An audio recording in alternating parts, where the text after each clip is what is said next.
السلام عليكم ورحمة الله وبركاته.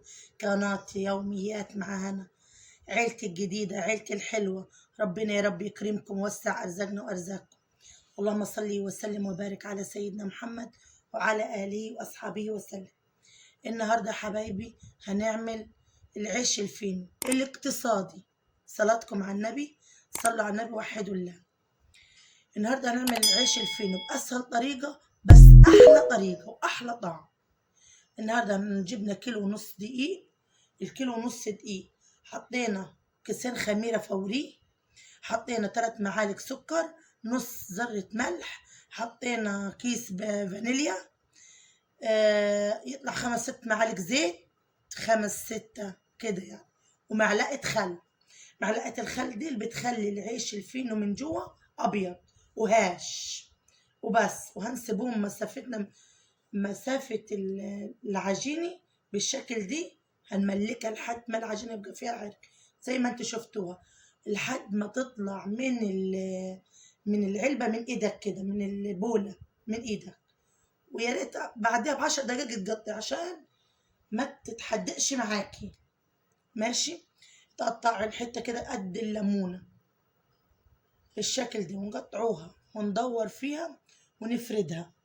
انتوا يعني يا دوب تدهني ايدك بالزيت، وبعد كده تدهني الصاج بتاعك برضو بالزيت بس، وتروحي فردي العجينة عبطولها وتتني سؤال، يعني تاخدي من اول حتة قطعتيها يعني لحد اخر قطعة، يعني ابتدي بالواحد 2 مثلا كده، وتلفي في العجينة وتلفي على اساس اللفة دي يطلع معاك العيش الفينو مورق.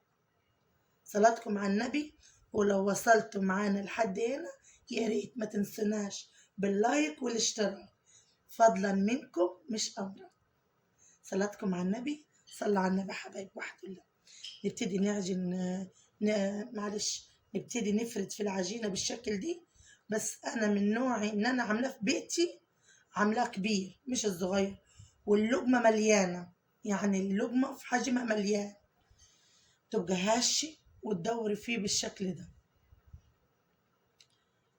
وتعملي بقى تعملي واحد ورا واحد، تبتدي من اول واحد لحد مثلا رقم 1 لحد رقم 10 في التدويرات اللي احنا مدورينها دي.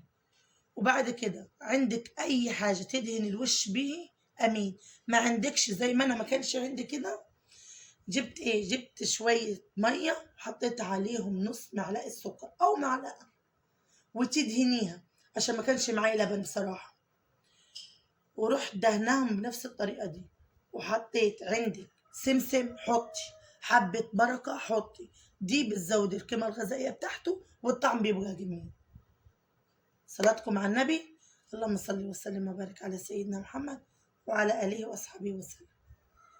يطلع بقى بالشكل، وبنسيبوه من أول ساق برضو، نبتدي بيه أول ساق خلصناه، هو ده اللي نحطوه في الفرن.